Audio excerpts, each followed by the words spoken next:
Remember when Disney Pixar made a movie about weird monsters and everyone ended up loving them? Yep, we're talking about Monsters, Inc. This animated flick was a game changer for monsters everywhere. Today, we're taking a closer look at this OG from the studio's vault to figure out all the hidden messages in there. Sure, it's been 20 years since it came out, but you know what they say, no time like the present, right? So without further ado, let's crack this film wide open. First up, we have Monsters, Inc. 101. Class is in session. Considering the film came out decades ago, we thought we'd start off with a little refresher. The first Monsters, Inc. movie took us to the world of monsters hiding in our cupboards. If you weren't scared of them in your childhood, well, then you were braver than most of us. Anyway, the monsters used the terrified screams to power up their world. It might sound insane, but scientists did manage to build a machine that could turn vibrations into the air. Basically, noise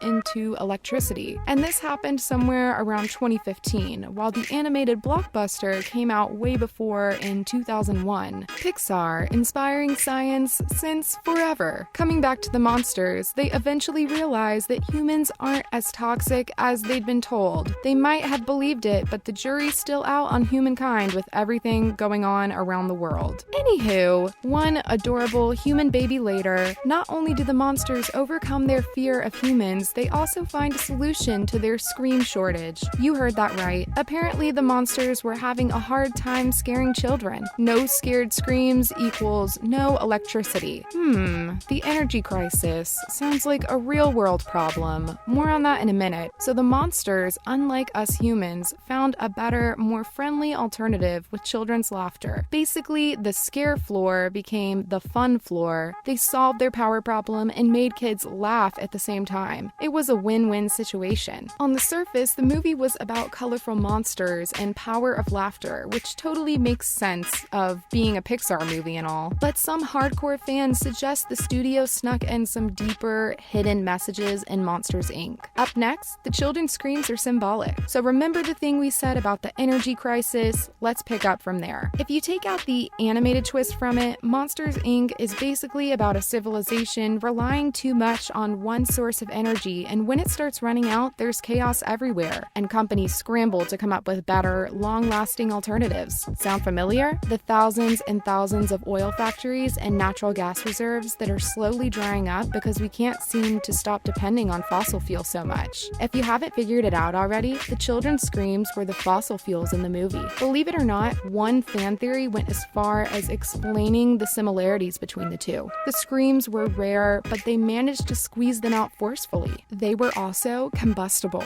Remember how monsters would store them in canisters? And they had to be refined in factories. Doesn't seem so far-fetched now, does it? Fans believe that Disney snuck in our real-world problems in Monsters, Inc. And it looks like they might just be right. The monsters were facing the same crisis that the world is dealing with right now, and in fact, has been dealing with for quite some time. We have to find a better way to power our world before the screams run out for us. And the children's laugh is a nod to real-world alternatives. Sure, there's nothing purer than children's laughter, but we highly doubt that's gonna solve our energy crisis. But things like wind, water, geothermal heat just might. Fan theories suggest that the laughter in the movie was a nod to natural resources that could help solve the fossil fuel problem. They even did the whole comparison thing with children's laughter. Unlike the screams, it's plentiful, easier to come around, lasts longer, and most of all, is 10 times more powerful, exactly like the natural elements. It's just a matter of exploring and making it work. And it's not like we haven't figured it out yet. People have been worried about an impending energy crisis for a long time. We mean, Augustin Mouchot literally invented the first solar panel back in 1860 because he was afraid fossil fuels might run out. Looks like Disney really wanted us to switch from combustible screams to natural laughter. But it might take a while, longer than it took the studio to give us a Monsters, Inc. sequel. Now, a jab at the institution of slavery. There are some theories that suggest that Disney shamed slavery by tucking away the cruelties of the institution in Monsters, Inc. It might sound like a bit of a stretch since slavery in America was officially abolished back in 1865. But then again, it did exist, and fans think it's one of the deeper messages in the animated flick. Remember how the monsters went after unsuspecting innocent little children? Yeah, that was totally not okay. Not only only did they treat the little kids as some crop for their own selfish purposes, they also took their screams without their say, which is pretty unethical if you ask us, and a whole lot like slavery. And the scared screams of the children are a reference to the tortured screams of the slaves. Of course, the conditions of slavery were much harsher, more inhuman than someone stealing your terrified screams and leaving you alone. It involved physical, mental, and verbal abuse that to this day could send chills down anyone's spine. Changes the way you look at Monsters, Inc., doesn't it? Now, a look at how racism works. So according to fans, slavery isn't the only social evil that Disney sorta referenced in Monsters, Inc. It also took a jab at racism. It probably went over your head as a kid, but if you look closely now, you'll see it. Remember how all the monsters thought humans were toxic? Waternoose got them to see the little kids as someone different than them. That's probably why Sully was okay with scaring children. Well, better than okay, he was the top scarer of the organization before he met Little Boo. If you think about it, that's basically how racism works. You see someone different than you, and by some twisted logic, it makes sense for them not to have access to the same things as you. Of course, that's pretty basic, but still for a Disney movie, that's a big move.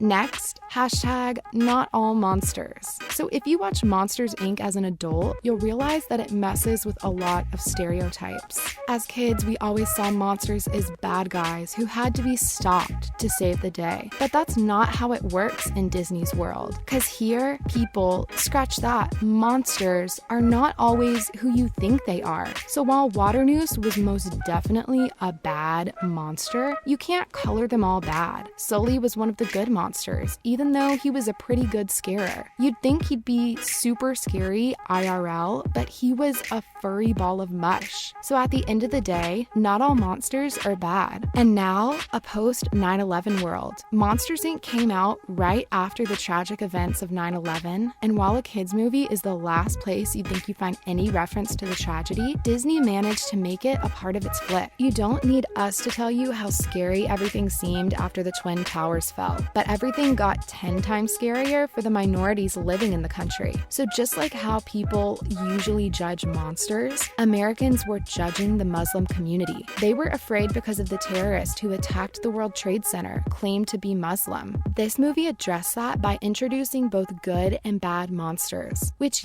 sounds pretty simple, but fans are convinced that there's a much more serious message underneath the surface. Just like characters in the film, there's good and bad everywhere, even in the Muslim community. But one bad egg doesn't mean that all of them are bad. Yeah, we know, that sounds pretty insane. You could argue that maybe we've spent a little too much time looking for hidden messages, but it's not just us. There are real fan theories that draw similarities between the movie and the post 9/11 world. Next, courage to face the monsters head on. We bet you're still afraid to look under your bed in the middle of the night. No judgments, because that's pretty much all of us. But Monsters, Inc. did something. It made our childhood fear into a reality, but not the kind that would leave you traumatized. They gave the nightmare a face, and a friendly one at that. So now anyone who thinks of monsters, all you can think of is the green and blue duo. You gotta admire Disney for that. And of course, for making a fantastic movie. And that about wraps up our video for today, folks. Which of the hidden messages in Monsters, Inc. surprised you the most? Please let us know your thoughts in the comments section down below. Don't forget to leave a thumbs up and subscribe to our channel for more videos like this. Thanks for watching, and see you in the next one.